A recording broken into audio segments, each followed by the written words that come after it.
Since I was asked last time on the stream to do Malphite for how powerful, I'll go ahead and go through Malphite first. He hasn't really scaled anybody, and he doesn't really exist in the grand scope of the lore, so I'll have to bring info from everyone else's lore because Malphite is fucking useless. In lore, of course. In game, he's a god, but in the lore, he's a fucking mountain. So with that said, let's go ahead and get started. In terms of physical strength, we have next to fucking nothing.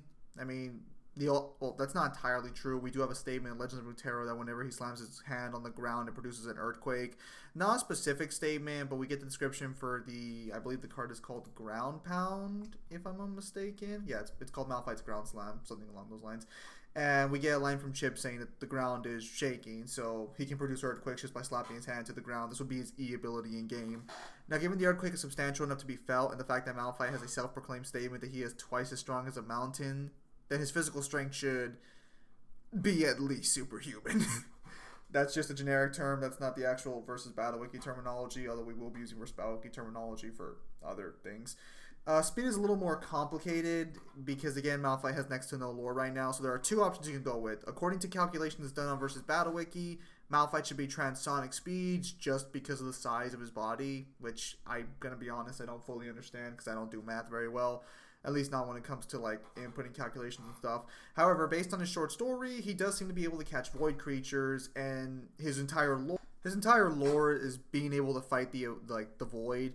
So in the story The Eye of the Abyss, we do get statements of them moving at lightning speeds and impossible speeds. But going further than that, we get lore in Diana's own biography, if I'm not mistaken, or at least in Diana's lore, that the actual void creatures can fight aspects and kill aspects. They can even keep up with Diana, who should be at least light speed, but she would fall into the more massively faster and light range on her own. In terms of durability, again, we have his own statement of being twice as strong as a mountain, so twice the durability of a mountain. However, we do have a very interesting statement in Legends of Runeterra where he claims he got hit by a star once.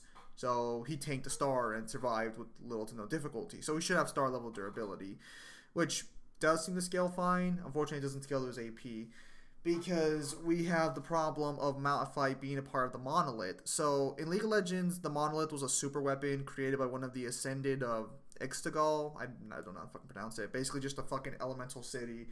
And this super weapon is stated in the lore to be so powerful it can destroy continents, which is not very powerful in the grand scheme of League of Legends or even among the Ascended, but whatever, I guess it's impressive somewhere. In this regard, however, this means that Malphite, who's only a shard of it and will only be just a tiny fraction of its power, most likely can't be anything stronger than continent level in his base form. However, again, he's able to create earthquakes with a slap of his hand on the ground. The actual way earthquakes work is there's the total seismic energy, and then there's the energy you experience that, like, on the surface because the earthquake actually occurs underneath the crust. Depending on the magnitude of the earthquake, higher levels can go up to, at least according to Versus Battle Wiki, like magnitude 10 and higher can be island level, magnitude 9 can be mountain level, which would just fall in line with Malphite. The actual seismic energy, though, itself can be mountain level at a magnitude 6. So, again, he can create earthquakes just casually with just slapping the ground. I think it's safe to say, again, mountain level AP. However, at least by merely moving based on Versus Battle's calculations, he would already be small town level. But again, mountain level just seems fine given his own statements, given the fact he can create earthquakes all over the place, and given that the actual full power of the monolith was able to wipe out continents. That shouldn't be a problem to say that a shard of it would be mountain level. Again, if you include like higher speeds, like lightning speed and stuff, this shouldn't be really too big of an issue. But unfortunately, again, Malphite has like no real scaling, and void creatures, they're inconsistent with what it takes to kill them, because the Ascended can be star level and they can kill void creatures, but then so can the Iceborn with just an axe that is made of true ice. So that I think it's just like the properties of the item itself more than AP specifically. So with that said, again, AP, mountain level would be fine. I know it seems like a little bit of a cop-out, but there's genuinely not much you can say about Malphite's base form to talk about the AP in that way. So with that said, we're going to get powers and abilities, and then I'll talk about specifically what's Malphite's strongest form for the skin side of things. Okay, so in terms of powers and abilities, he has... So for powers and abilities specifically, we're going to be looking at the generic things we can assess based on the lore, but we're also going to be including gameplay as well, because, well, if you don't include things you can do in game, you don't really have much of anything to work with in this regard, unfortunately. Okay, so I'm just going to be reading this off versus Battlekeys page more specifically because that way I can keep it sort of like all concise, but also because Malphite has next to no fucking abilities, and this is completely correct, so I'll just be reading off this one. Immortality type 1 is just basically living forever. It's fine. Large size type 2 is the size of a fucking mountain. Nothing crazy there. Earth manipulation. Okay, so this one's actually a little interesting. So, in-game, he's obviously able to manipulate the Earth, but in the lore story he has, I think it's called Root of the Poison Tree. Yeah, Roots of a Poison Tree. He has a very interesting moment where, according to the diggers or the miners there, Malphite wasn't there when they blew open a hole in the cave beforehand, which means somehow Malphite was able to merge with the ground and appear inside the cave. So his earth manipulation could very well be he's also able to just like phase through the earth as well. That's sort of the way I've interpreted it, but I could be wrong. I'll go through it again and I'll change it in the comments if I think so. Limited damage reduction via Granite Shield. Basically, he just takes less damage whenever his like passive shield is up. It's nothing crazy. Statistics reduction, speed reduction via Seismic Shard and Ground Slam. He's able to slow his opponents in game by landing his Q or his E. Nothing crazy. Statistics amplification, speed amplification via Seismic Shard. This is actually a little wrong here. It's technically like statistics draining, or it's like he drains the speed from his opponent if the attack lands. AP and durability amplification via brutal strikes. That's his W, if I'm not mistaken. It just like increases his armor and his AP and his like attack strength. Vibration manipulation can create shockwaves via brutal strikes and ground slam. Yeah, that's fine. Again, so nothing too crazy. Although I do believe that should just fall under earth manipulation as a whole since he's manipulating the earth. But whatever. And then the resistances, these are all your generic resistances just to find the void. Resistance to mind manipulation, memory manipulation, madness manipulation, perception manipulation, reality warping, spatial manipulation, time manipulation, gravity manipulation, existence erasure, biological manipulation, corruption, absorption of life force, matter, magic, and information, and soul manipulation, able to resist the full effects of the void. That is true. Whether or not he has a soul or any of that shit is debatable, but he's actually in his lore the only shard of the monolith that survives whatever the void does to the shards, so he is able to fully resist the effects of the void. He's the only one that survives it. So with that said, that's your base Malphite. That all seems fine. However, I do want to talk specifically about one Malphite skin, because originally when I did the Kill and Morgana videos, I talked about all their skins and how powerful they would be. That's a waste of fucking time. So I'm just gonna talk about the most powerful skin for base, so that way if you like, let's say you would like to use this character in a versus matchup, there's a better skin for that one. And for Malphite, it's pretty obvious what's his strongest form. Okay, so it should be obvious, but the strongest Malphite skin is ultimately going to be the Darkstar skin line. I'll just read the description off specifically for both of them, because Malphite actually gets a prestige skin that actually makes him stronger, or at least has a stronger statement backing it up.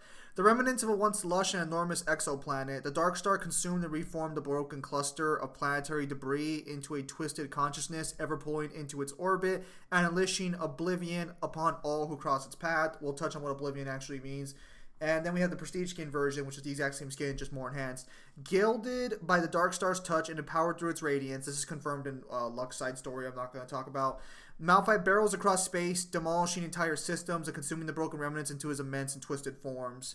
Okay, so very briefly, what powers do the Darkstars actually fucking get? What powers do Darkstar members have in general? Okay, so because the Darkstar lore inherently is not too vast, they do all share basically the same abilities. There are some exceptions to the rule here and there, but Malphite, from his descriptions, doesn't really have anything too crazy. I also want to clarify immediately, just before I say anything else, that basically all the Darkstars scale the galaxy level, which massively faster than where Malphite, or massively stronger than where Malphite's AP would scale to, and they're all massively faster than Light, who, because again, they can travel through space, incredibly quickly. Malphite, again, in his actual Prestige skin, says he's able to barrel across space, demolish the entire system. So either solar system to galaxy level should be fine, since he is directly amped by the Darkstar to an extent. The Darkstar is confirmed to be the strongest thing in League of Legends lore, but we'll leave that for another time. So in regards to just standard AP increases and stuff, what about his powers and abilities? He should have all the same powers as his base form, unless, that's usually how League of Legends works, at least when it comes to power scaling. But he basically has higher dimensional existence, higher dimensional manipulation, because they're basically 4D. Immortality type 1, which is basically just living forever. Self-sustenance types 1, 2, and 3, which is basically just they can like sustain their own existence in general. It's not really anything too crazy. They can be like incredibly versatile. He doesn't have one specifically for Malphite, but he would scale to the other ones, which is kind of what I'm reading off here. Large size, basically just being massive, not really a big deal here. Flight, space flight, obviously. Time manipulation, gravity manipulation, size manipulation, spatial manipulation, portal creation, black hole creation, and existence erasure, because the black holes of dark stars are capable of erasing matter, time, and thought. Dimensional travel and non-physical interaction, because the dark stars can kill non-existent beings with a scan that doesn't fucking exist anywhere. If I had to make a guess as to where this specifically comes from, this most likely, because again, I've read all of the Dark Star lore, I've read all of the Dark Star characters' abilities, I haven't found anyone who's non-existent specifically. The Dark Star can exist outside creation though, and it is confirmed to be the strongest character, or the strongest entity in League of Legends' entire, like, multiverse, which would include the Watchers in their own realm, because void creatures are non-existent in their own realm. So the Dark Star should be able to kill them and interact with non-physical creatures like that. So it should scale to its creations. Resistance to mind manipulation. This is also, I think, where the resistances come in. But because Malphite already has these in base, he would have these in general. Resistance is just to all the effects of the Avoid. I'm not going to repeat it again. This is given to other Corruptants of the Dark Star who never encountered the Void whatsoever. Again, I think it's under the same guise that the Dark Star itself is the strongest thing in League of Legends, so its creation should scale to its existence since it basically just makes mini Dark Stars and sends it out there. I don't think there's anything too crazy about this one inherently, but that's the best case argument I could make specifically for these powers and abilities, like non-physical interaction and the Void shit. Everything else is fine. That is very clearly easy to find in the Dark Star lore. But non-physical interaction is kind of the weird one on the table. So yeah, with that said, even if he didn't have these powers and abilities, he would still be massively stronger than his base form. So this would still be Malphite's strongest form. So with that said, ladies and gentlemen, thank you guys for your time as always. Have a nice day. I'll see you guys on the next stream or video.